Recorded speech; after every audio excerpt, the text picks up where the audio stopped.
Hi, everybody. Thank you for tuning in to our next episode of Bright Ideas with Jess Dumig. I'm here today with a good friend and old colleague, Josy Martinez. Josy, thank you so much for taking the time. How are you? I am doing great. Thanks for having me. Of course, of course. So we're going to jump right in here. Josy and I go way back. We worked together at Skyscanner back in the early days here in the US. And I'm going to let her kind of take over from here. Tell us your bio. Who is Josy? Josy is a coffee lover that was born and raised in the Dominican Republic and relocated to the United States in 2008. At this point, I spoke no English, so I had to navigate a new culture, a new country, how to insert myself back into, the work environment. And so that's what I did, right? I was learning English as I was working as a cashier in a supermarket and working as a floor stocker and a receptionist and a teacher assistant. So after I did that, I was confident enough with my English to go back to human resources, which is what I've been doing forever. I study industrial psychology. And part of that HR job description is supporting the team, supporting the leadership kind of group. And that's my favorite part. So then I was able to identify coaching as those elements that I actually love. And I went to University of Miami, completed the program, and I was able to then be an HR business partner and work with teams and leaders within my job, but also serve other clients through my coaching practice. That's a very summarized version, but that's me. I was going to say, wow, I'm impressed. You got that down. You scaled it down. Well, it's super exciting when people can kind of come into their own in a way where they really start doing what they love. And you were able to kind of identify what you're passionate about fairly early on, which I think is really important. A lot of people, unfortunately, don't have that either awareness, self-awareness, or even just that, I hate to say opportunity because I personally believe you make your own opportunities, but some people's situations are ones that I could not even imagine. So I try to stay away from that. So let's talk about your passions, because you touched on it a little bit and kind of taking what you love and then applying it outside of your day-to-day 9 to 5, which is never really a 9 to 5. So talk to me about those passions. Delve into it. What is it that makes you tick? I think when I started going deeper into the coaching world, and you read all the books and listen to the podcast and kind of like, discovering your purpose and what's your passion. And I think what I found, it was present in all the aspects of my life, is I wanted to inspire people to become a better version of themselves by me becoming a better version of myself. So I'm inspiring whoever I'm in contact with. And I said, how do I apply that to work, to life, to friends, family, right? And then as I went down that path, I said, that's it. I want to partner with people and help them bridge the gap between what they want to do or be and what are the tools and resources and opportunities they can, find or create for themselves. And I think that's been kind of the secret to my passion and purpose, but also the moment I realized that you don't pursue or find or the clouds open and say, here's your purpose. It's more about a decision.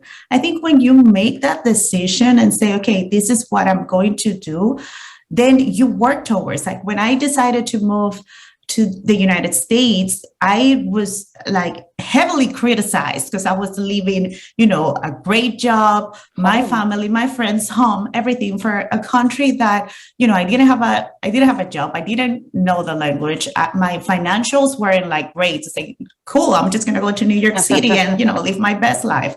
I was actually, deciding to start over, but because it was my decision, I was okay with it. Even when sometimes I will go to bed crying, kind of say, fuck, what did I do? But here we are. And then you keep working towards that because it's your decision. And I think when we decide whatever that is that we want to do, despite of whatever is happening with everyone else, the world or people around you, that's when that becomes a purpose or a passion because it's yours. Yeah. There's so much packed in there. I want to start with, and I totally agree with you. I've been through a similar scenario in my life where, depending on the catalyst for change, it comes at different times in our lives, but you start out, and I think this is kind of the common path, right? Is you're like, let me read, let me listen to podcasts, let me listen to how everyone else did it. And I think that's super important because it definitely gives you perspective, right? And you and I working in a travel, we met because Skyscanner is a travel meta search engine, but it's a travel site is what it is. Forget the technical terms. Traveling is one of those ways that you get perspective, but not everyone can travel, right? So reading is another way, or listening to podcasts from different people, not just podcasts that are going to reinforce what you already believe. You don't learn that way. You don't need that validation of whatever your crazy thought already is. You need to hear different perspectives. And those books, and this is part of the reason why I started this speaker series and this podcast, because these books, they're always written after the fact. No one is writing it as they're going through, because that's just a blog, right? And that's not really that fun, because we're all in this this misery loving company kind of thing as you're trying to figure it out, because figuring it out can be kind of daunting. And so the way I see it is these books, they give you the idealist. They're like, well, I just pushed through. It was really hard, but I did it. And it's like, oh, thank you. Like, no shit, Sherlock. Like, thank you for that wonderful insight. And that's not to say there's not nuggets that you can take in. But what I think people do is they just say, okay, this is it. This is the exact path I have to take. And it's like, what worked for Simon Sinek doesn't work for you. Absolutely. What worked for Richard Branson 40 years ago is not necessarily going to work for you. If you want to take the determination part out of it, if you want to take the perspective or the vision or whatever nuggets, great. But ultimately, like you said, you have to make that decision for yourself, not for social media, not for your spouse, not for society. You have to define your own everything, really, right? Success, purpose, whatever. So I just get so crazy when people are like, well, I read all these books, how come I'm not successful? It's like, well, what is success? And so I'm curious to know from your perspective, what books do you recommend? But then also, what does that mean for you about success in general? I think for me, what that has helped me kind of accomplish is having the language to describe certain things. Like after reading the books, I was able to start talking about purpose, whether it was what the author was describing or not, but having the words, that's also, I think I found a lot of that in coaching. What does balance mean for me? Like what is it that, all these different things that are kind of Atomic Habits is one of the books, right? And the things that you have to do the thing, not just decide that you want to do something, but, how do you language that? How do you package that? I do have on my website, firstcoffeethenthings.com, there is a tab that is my favorite tools. And I do have there some books and podcasts, and, Jensen Shera is someone that helped me a lot throughout that initial process, because I wanted to start thinking about me in that abundance mindset and break all those kind of that mentality that we bring from, since we're little, whatever that might be. But I think what the books have done for me, it's give me the language to describe my own reality, my own purpose, the way I want to go about things. Signing up for the programs or hiring the coach gives me also that sense of I can actually go further, right? When I started setting up my packages, for example, for one-on-one coaching, at the beginning, you don't know how much am I going to charge? And then, so the moment I hire a coach and I have to pay for that, then I know at what level I need to be charging as well. So it's also more about the mindset that you're putting yourself in. Like, you're looking at all these individuals, and as you said, they're already there, right? There's not really a clear path of how to get there, but at least I have a clear vision of what their means. And a lot of people at the beginning of the year, they do their resolutions, right? You have like all these goals that you want to accomplish, and then by March, it's all forgotten, right? Yeah. And we were talking about that the other day. Or you create a vision board, and then you have the idea, the dream home, and the car that you want, and all these different things. And what I found is I like to pick a word for the year rather than a specific things. So my word of the year is abundance or is time. Then every decision that I'm making throughout the year needs to align with that word or that feeling. And same for the books. The books give me that kind of idea of where is there, what's there, right? What is possible. What is possible, because sometimes you don't even know. And then it's hard to work towards something that you don't even know exists. Right. Well, yeah. I mean, Life Coach was not, at career day. Yeah. Right. I mean, and it's crazy. I love that word of the year. You mentioned vision boards, and I'm anti vision boards. I used to be. Let me rephrase, because there's this whole thing. It's like, oh, if you build it, they will come, so to speak. If you put it out there in the universe, it'll come back. And believe what you want to believe. That's fine. Universe being whatever, right? And everyone's belief systems are different, and that's fine. But what I realized that for me, and I think that and this is just my perspective, so people can take it for what it is or isn't. I think that the vision board is meant, or your mantra or whatever, is meant to say, look, when you're faced with a decision during your day or during your week or at any point, and you say, okay, is doing this going to help or hurt my mission to get to that goal, that vision that I've set for myself? Mm-hmm. Then you can decide in the moment, yes or no. If yes, do it. If no, don't. Even down to, I want a 6-pack by Christmas, and not like Christmas beer, it's like, okay, I also want ice cream tonight. Is that going to help me or hurt me to getting toward the 6-pack at Christmas, to use a totally superficial example? Yeah. But even in that moment, you're like, you know what? No, it won't. So I'm not going to do it. Or you could say, all right, well, I want to be a billionaire by the time I'm 25, whatever your goal is. And you're like, or I really just want to sit on the couch and stream Lucifer and binge watch Lucifer. Is that going to help me or hurt me? Well, you might say, you know what? I've been working really hard. Yes, it will help me because I need to decompress. Yes.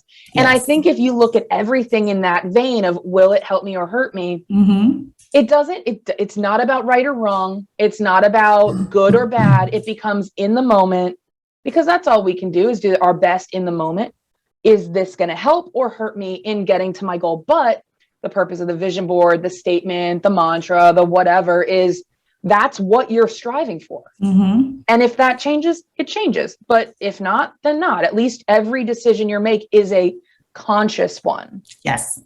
And I think that that's part of, again, it's like, oh, I made this vision board with this dream house, but I don't really want to work. And it's like, well, okay, cool. Great vision board, sweetheart. You have great design aesthetic, but I mean, and it's so something that happened to me is like, I like to have everything organized. Certain things, I'm not going to say everything, but certain things I like to have them organized. Josy, we're looking at your mugs behind you. I don't think there's anyone who's like, I don't think she's genuine. She's not organized at all. She's not organized. Decide. And so I will create the vision board, or when we used to have like the agendas that before you have phones, that you have the agenda and you put like all the birthdays of your friends. I'm already revealing my age, right? So, and then I found one that I like it, I like this one better. So I will have to transcribe everything. Yeah. One. So with the vision board, like I have everything, I have the house, and then I know that I'm not going to have that specific house by the end of the year. So it was frustrating to me, right? It was frustrating to me rather than bring me joy and give me that kind of, like that this is what I'm aiming towards. It was like, this is not looking, and then I have to rip out the things and use glue again. So that's why I said these might work for some people. For me, it's better to have a word that aligns me with, as you said, the decisions I'm making. An opportunity comes along, does that align with if I'm striving for work-life balance or whatever that might mean, right? Or having Fridays off, is this project gonna bring me closer to that or not? And then just put it that way. And that's what happens sometimes with the books as well. People want to follow something exactly, but might not align with you. Say, the 5 a.m. club is a great book. And you're like, nope, I'm not a morning person. So that's it, right? No, ma'am. We need, and you mentioned something, I think fundamental when you started talking. I said, allow yourself to read and listen to many things, not just whatever reinforces what you are right now or you want to do. It's exactly that. And that's what so many people fail or not get to the point that they want to be, because they say, I'm going to lose weight by going to the gym every day, but they hate the gym. And so, and then miss 2 days and then you don't want to go. So find whatever, actually works for you.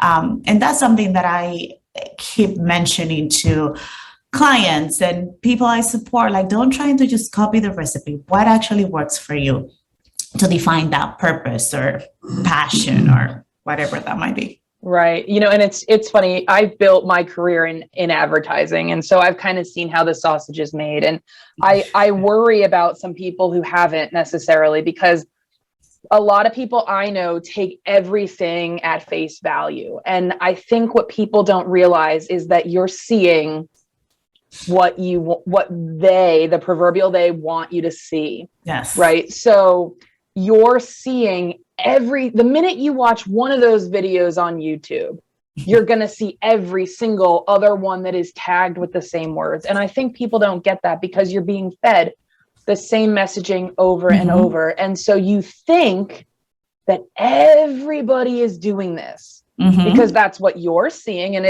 it's natural to assume that you yourself are the norm, because if I'm seeing it, surely everyone else is. I'm not special. Right. And so you start to believe this. And this is with everything. This is with self-development, personal, professional, whatever. This is with politics. This is with makeup. I mean, for God's sake, it's with ED drugs. It's all there. So people are so unfortunately not consciously aware of this, that they start to think, oh my God, everybody's succeeding except me. Yes. And I think this is why coaching is becoming such a big deal these days, because this didn't exist when I started my career. There was no coaches. The only people that had coaches were like super high-end executives, and they were being coached by other Fortune 10 executives, right? And it's, it was the cycle. It was what they did. But now with social media in our faces, this whole concept of needing someone to bring you back down to earth. Right. Whether it's from a mental health perspective or from a business, professional development, personal, whatever coaching, I think it's super important. And it's sometimes overlooked how much we really do need that. So let me ask you this. You have, obviously you came from the Dominican Republic and you're female and you are in a industry that is, I don't want to say predominantly male, but it's certainly been that way for a long time. Talk to me about your perspective, I guess, on diversity, inclusion. I mean, you told me one story that I love, and I really want to hear more about these uncomfortable situations, because I think that some of these conversations are really hard to have, right? Even as far as saying like your vision board is dumb. Like, I mean, Yes. it's like, it's a little too superficial or whatever. And I have to imagine in coaching, you have to have those conversations, but I think that they happen outside of just a one-on-one. So Yeah. talk me through some of that stuff. So I think, thank you for that question. I think, 2020 was a year. I'm just going to say was a year of a lot of things.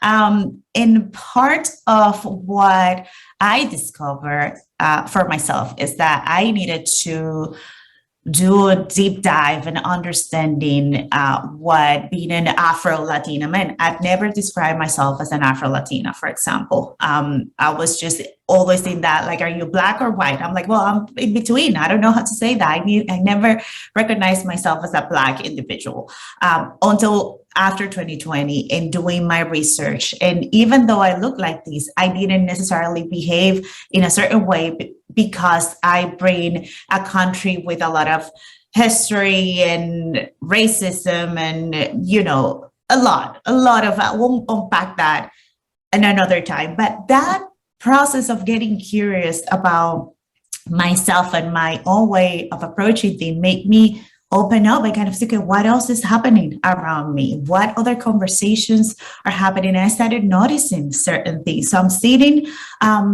in a meeting with, we are reviewing some of the leadership team and kind of thinking about potential and how do we see these individuals as they grow within the organization. And we were considering those individuals thinking about next steps.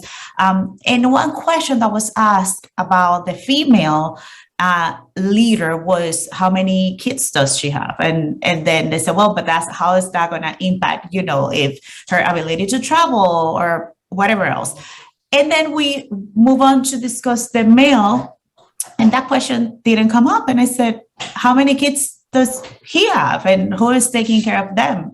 And it's like that assumption that we need to make those decisions for those individuals. And it was coming from like a good place. It's like, we have to care for our people. We need to make sure that we're providing, an environment where they can thrive. And then if it's a mom, then probably a lot of travel is going to, put a burden on her family or whatever. No. And then I'm like, why are we making decisions for other people based on our ideals and biases and whatever history we have and however we were raised? And so we just need to start getting curious, right? If an opportunity comes up, I'm going to offer it to both individuals equally, if it's to be that one of the two need to be selected. And they will have to prove the skills, knowledge, experience, everything else. And then we let them figure out, and they will ask for help if they need to. But then I was thinking, where else are we making these assumptions and making these decisions for someone else? Right? Yeah. It's like, and then I think about when you said more so than female, I think I struggle more because I have a heavy accent, and usually people assume that, the bigger my accent, the smaller my brain, and I have to be constantly kind of proving. And I am smart, more so in Spanish, but I'm also smart in English, right? And it's all these things that you have to navigate. But I think we all need to get a little bit more curious instead of like going to the default. Right.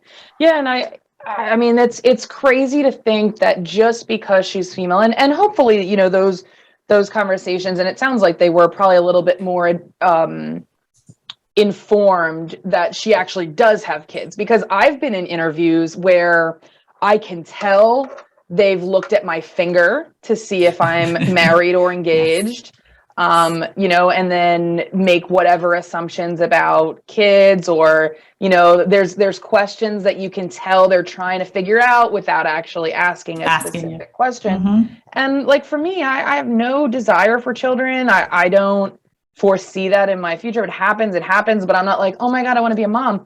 I'm like, oh my God, I want to be like successful and a badass at the office, and, have time for my family, and take my little nephew and love on him, and then give him back when his starts to stink or gets slimy or something.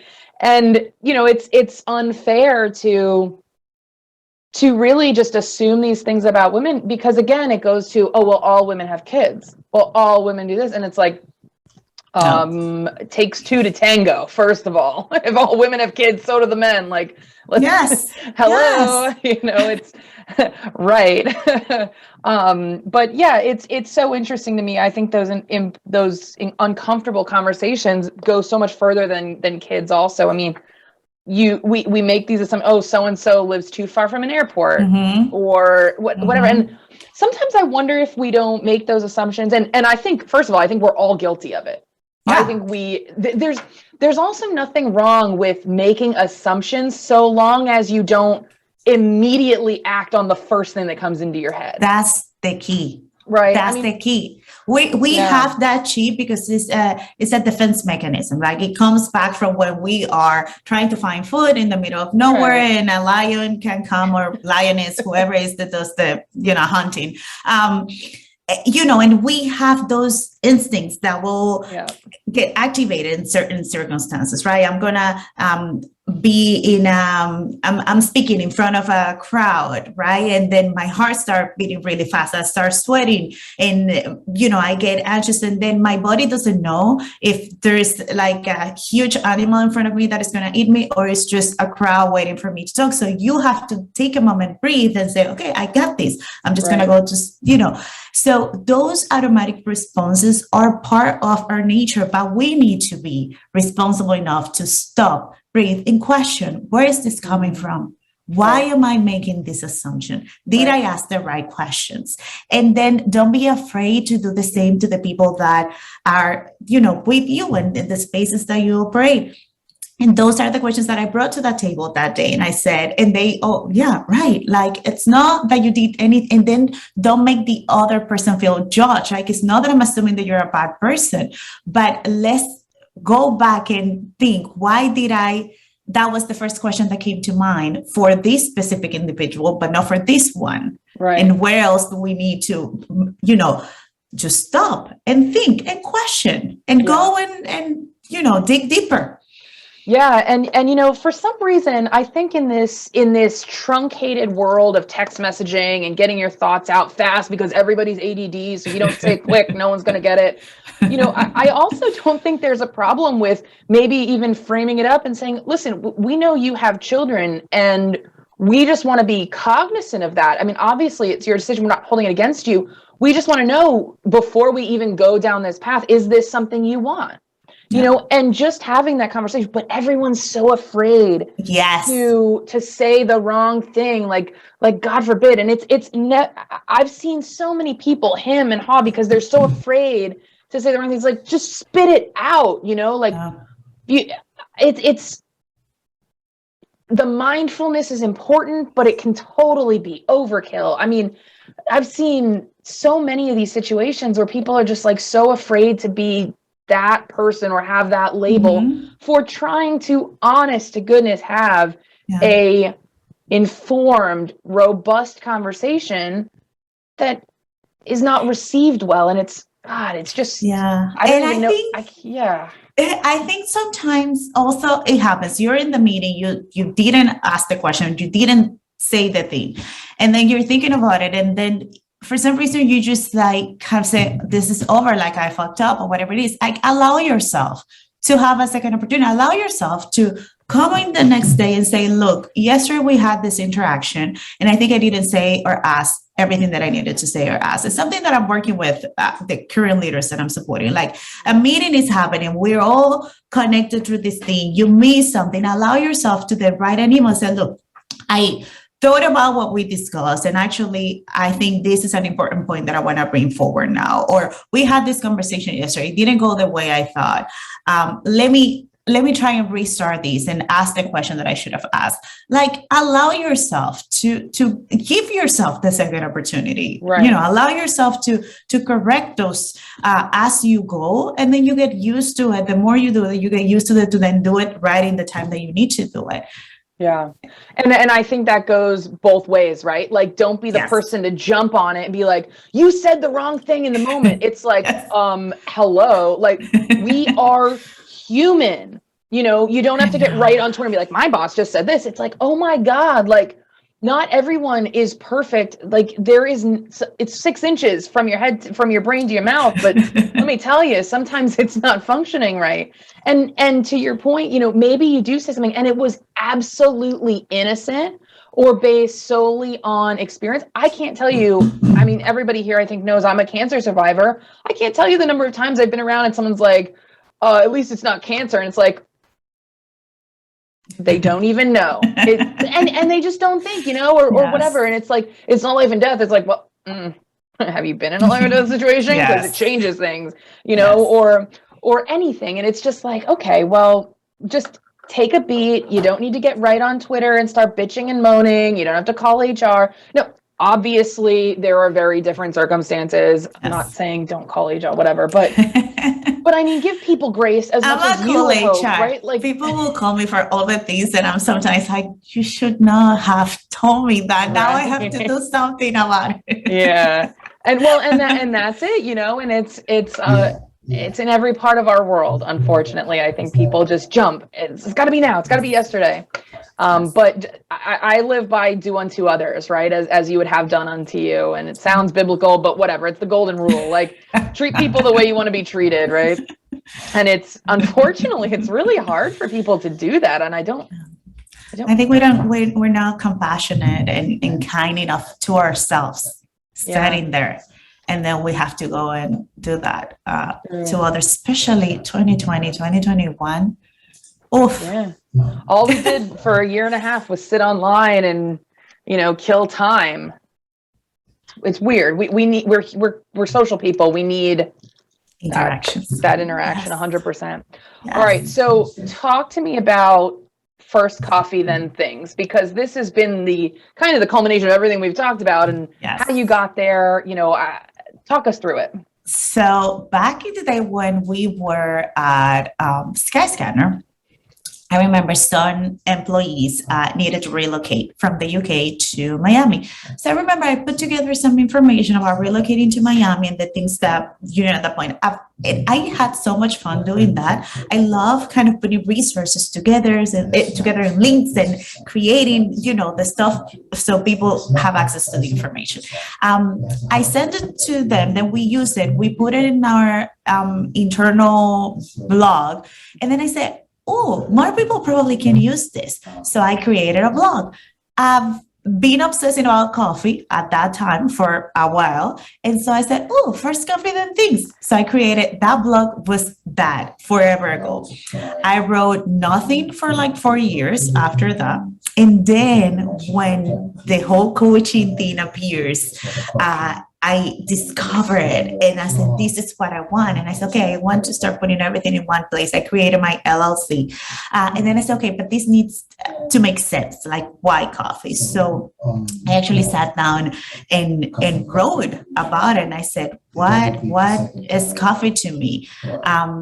It's that moment in the morning. It doesn't necessarily happen when I wake up. Some people think it's like the first thing I need when I wake up is the coffee and then I cannot function. No, I actually take my kids to school in a carpool that I'm doing now with other kids. And then I come back and drink my coffee, because coffee, then it was that moment where I'm going to have a big ass mug full of coffee and listen to a podcast or read a little bit. It was my moment of connecting me with that better version of me that I want to become. And so I think about coffee of intentionally thinking about, how do I become a better version of me? How I inspire others to do that.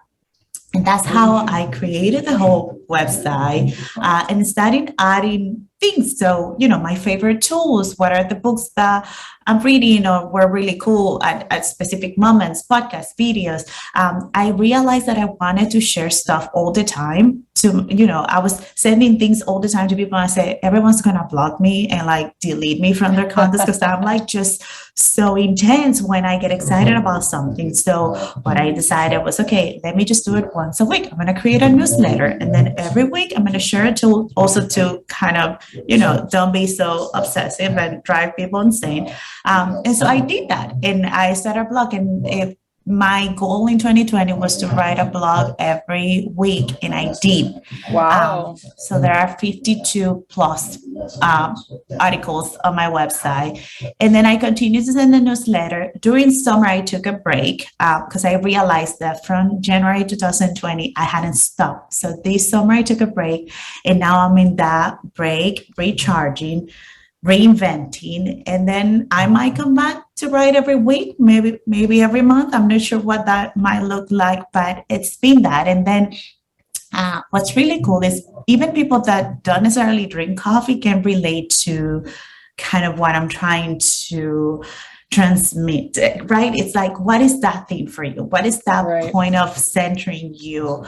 That word, that vision board, those, affirmations, whatever that might be. For me, it's coffee. Now, of course, whenever people are traveling, I get mugs. Whenever somebody's at someplace where there's coffee, I get coffee back. So it's so cool as well for that.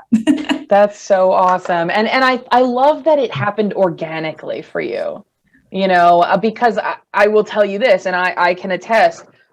You didn't talk to Josy while she was having her coffee in the cafe at our office. It was Josy time. And then I think you tested it with us where you had kind of like a coffee for thought. Coffee for thought. Yeah, that was so cool. And it was coffee for thought. It was so ahead of the time, so to speak. And I know that sounds a little cheesy, but it was so important. I think it added so much, but just being available and, having that that point of reflection, right? Mm-hmm. And to your point, it's exactly what it was. And it's so nice to see that you were able to evolve that into something that really culminates all your passions, right? I mean, it's that centering, it's that helping other people, it's sharing knowledge. I think that's really awesome. So First Coffee Then Things is kind of your side hustle. Yeah. Right. And that's an interesting one too, because I feel like, and this goes back to our conversation earlier, if you don't have a side hustle, you suck at life. You are not doing enough. You're not working hard enough. You're not spending enough time trying to get rich. And it's like, how do you balance that? I never thought I will have a side hustle, be an entrepreneur, whatever. Like I never saw myself, like I always saw myself like as part of the corporate world and, working in HR because I actually love it for the most part. And when these, then what I needed is, okay, I am so excited about coaching that I need to be able to offer this, not just within work, because I saw that I had that opportunity and needing to create a way to get paid and separate the accounts. It was very, as you said, very organically. And it's like, okay, I need to create an LLC and now I have to have a business account. And all of a sudden it's like, oh, I do have a business now. Like I didn't even, it wasn't like I'm going to start my business. And, it was just because of the need. And I say, okay, I had an Excel with like all the clients and every month what they needed to pay. I said, oh, maybe I need like a tool now. And now I have a tool that you can book yourself automatically while I'm working. You're getting yourself booked. Buying the program, it's through PayPal, I get paid, it all happens like there. I'm like, that's how I balance it. Like, and some, right away when you start business, you have all these ideas. It's like, you need to start, building your team and like, you need an assistant and you need all this stuff. And I say, books tell you to. For me, I actually enjoy setting up the systems and like, I do love like that technological part of things. Some people struggle with that. The website, I did it myself and I've been doing like all the stuff myself. Don't judge me, marketing people, but it works for me. And instead of freeing up time by hiding, having somebody like do that for me, I have somebody that comes and do the cleaning of my house, because cleaning of my house is not my zone of genius, but working on my website and making updates, I absolutely love. So it's back to discovering what actually works for you. Right. The concept of you cannot do it all, you need to start delegating certain things is right. The book has it and I have language for it. But then the way I apply it to my reality and what works for me is when you have to then take the time to kind of say, okay, I don't want to clean my house. I send the laundry out And then I'm freeing up time to do all these things. So when I finish working, I can dedicate time to talk to these amazing leaders that want to do one-on-one coaching. I can spend my Saturday with a mastermind with people that want to start kind of defining what that means for them. And that's how I'm balancing both right now. Yeah. I mean, that is a beautiful way to put it, where you said you have the information, you take the language and you apply it to yourself and what makes you happy and what doesn't. I mean, I read a book one time called Romancing the Clock. It was written by my college professor, Marvin Carlins. It was a great management professor. But one of his things was like, look, it may cost you $100 to have your grass mowed every week, but how much is your time worth, and how much does that drain your soul if you hate mowing the lawn and you're sweating to death? Like, then it becomes, it's only $100, like, and I could be doing all this other stuff. It's like, just, you got to do what works for you. Yes. You know, and for me, one of my favorite parts of his book was when he was like, look, you don't have to go 9 to 5. Maybe you're an 11 to 7 kind of person. I was like, wait a minute. Is that possible? Is that okay? Like, can I do that? Because I am next to, I shouldn't say this in public, but I'm next to useless before 11. I'm up, I'm doing stuff, but like, you don't want what's in here before 11. Like, it hasn't sorted itself yet. But I could go till 11 p.m. with no issue and then like crash with it. It's just all about finding what works for you, finding that balance, figuring out success, and really just kind of going with it. Tune out all the noise. No one else has anything to say about your life. Yeah. Right? And I think in getting really clear about, I know, as we said, coaching wasn't a career day. I am working in HR, and I already identified what parts of my job were really exciting to me. I created the Coffee for Thought because it allowed me that space. So I was really clear. The moment that someone came to work to present an executive coaching proposal to my boss, he invited me to sit with him and listen to this. It was like, that's what the clouds opening, purpose falling in your lap mean. I knew what was exciting about my job, and I just found language in a process, in a way to get there. So, this person, we didn't hire her at that point, but I met with her. We had coffee. She told me, this is what I did. I went and did this program. I hired this person. I organized myself this way. And that's how I started doing that. But I was super clear as to what was the thing that I wanted to do. Right. So it was super easy. And that's where you create those opportunities, but you have to be really clear about, doing the dishes. I don't mind it because I can be listening to a podcast while I do it. Right. And I'm okay with that. Cleaning the house, not so much. But then when it's time to delegate, and sometimes leaders are like, I have so many things, I need help. And when you say, okay, I'm going to give you one person, what is it that you're going to delegate? They don't know. You need to be ready. You need to be ready. Right? Yeah. And it's interesting how you said, when you find that clarity, it's like the sky opens, It's okay if that hasn't happened for people yet. Yes. Right? Because you're gathering all this information, the good, the bad, the ugly, what you like in managers, what you don't like in managers, what you like in leadership, what you don't. You're developing your own paradigm. And then when that moment happens, to your point, you're ready.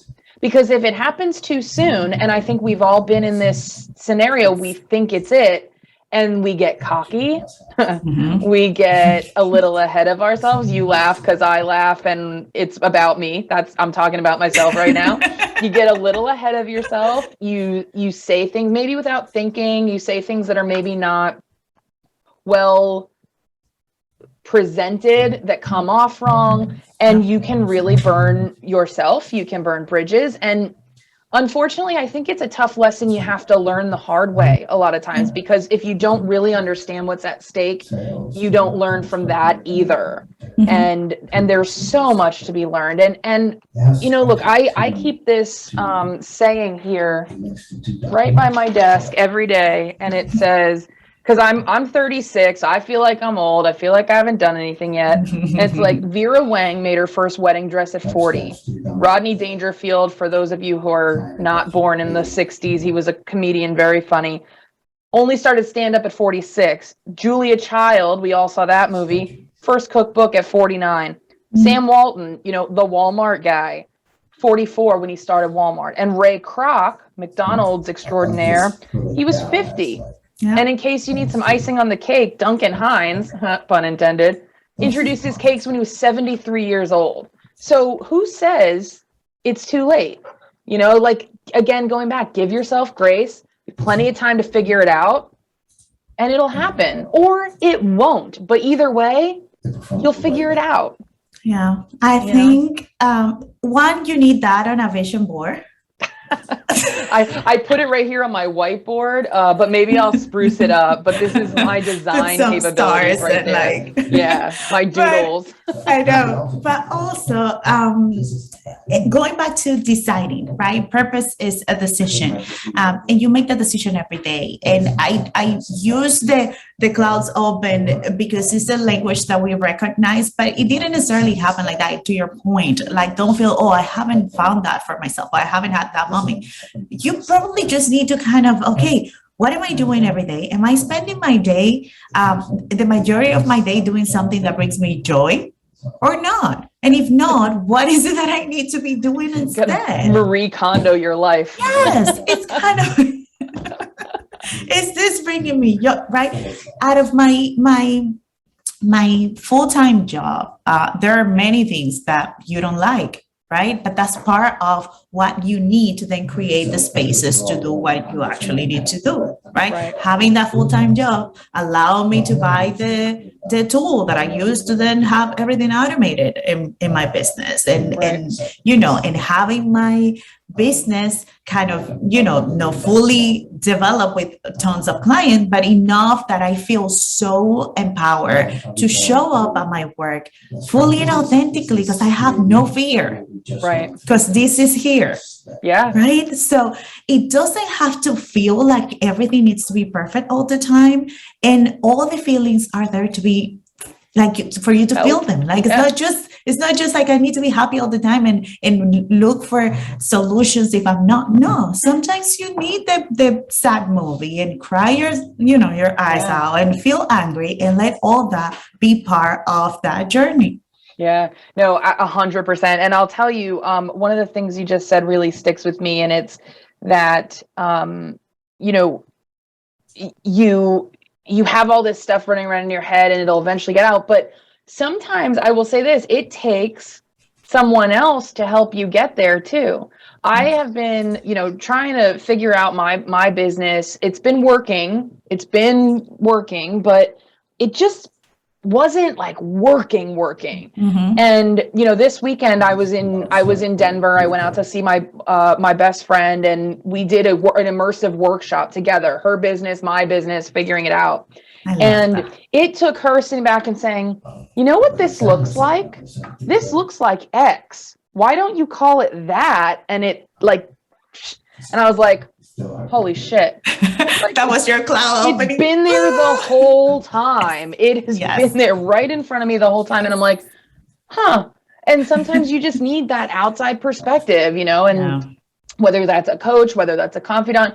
I mean, I personally find it really helpful when that person is an unbiased third party who doesn't know all your bullshit already, who comes in, and not that they're biased for or against you, but they just know too much. Right. They're already in your same headspace. Mm-hmm. So that's where I think a coach or a therapist or whoever, a stranger at a coffee shop, could come in handy. All right, Josy, I know we are coming close on time here. So we're going to do real quick high five random questions.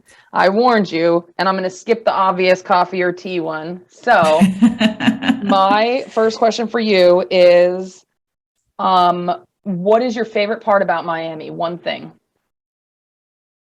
I think that tells us everything.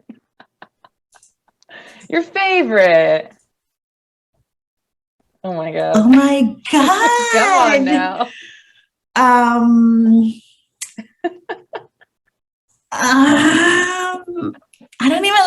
weather necessarily. Oh my God. My favorite part about Miami. I don't know, it's up and coming tech hub right now. It has like that vibe, entrepreneurial, I don't know, pass. That's very convention and visitor bureau of you.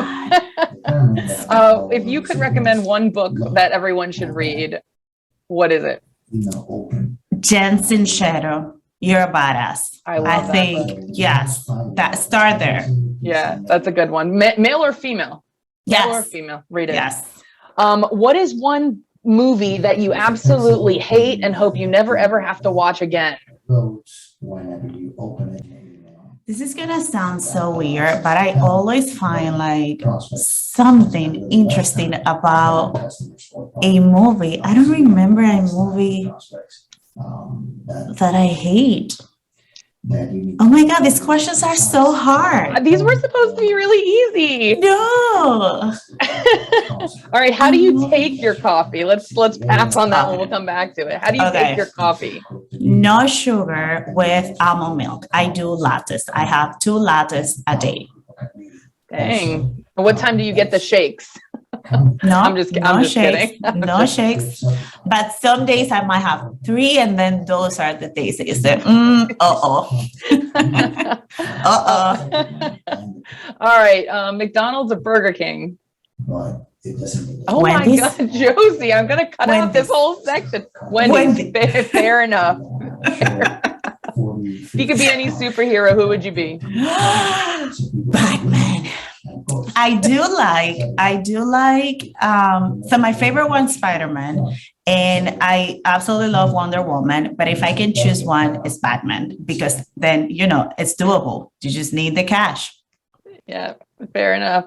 And then finally, what is your mantra? Like, what is the quote you live by? I think it's that one I said at the beginning. I want to inspire people to become the best version of themselves by me being the best version of myself. I love it. I love that you quoted yourself. I think that's amazing. That's the ultimate power flex right there. I love it. I love it so much. Well, Josy Martinez, thank you so much for spending an hour with me. Well, an hour and a half if you count our prep, but I love it. I'm so excited to have you on Bright Ideas. And for everybody watching or listening, keep tuning in. We're going to have more and more wonderful people like Josy sharing perspectives on management, leadership, success, everything. And again, Josy, thank you so much. And I'll be in Miami soon. We're going to have to go get, I don't know, like coffee or something. Something so I can find something that I like about Miami. Let's do that. We're going to hang up and you're going to be like, oh my God, like 10 things. Maybe 2. I don't know. All right. Thank you so much. This was great. Wonderful. Have a great day. Have a great weekend, and we'll talk soon. Thanks. Bye.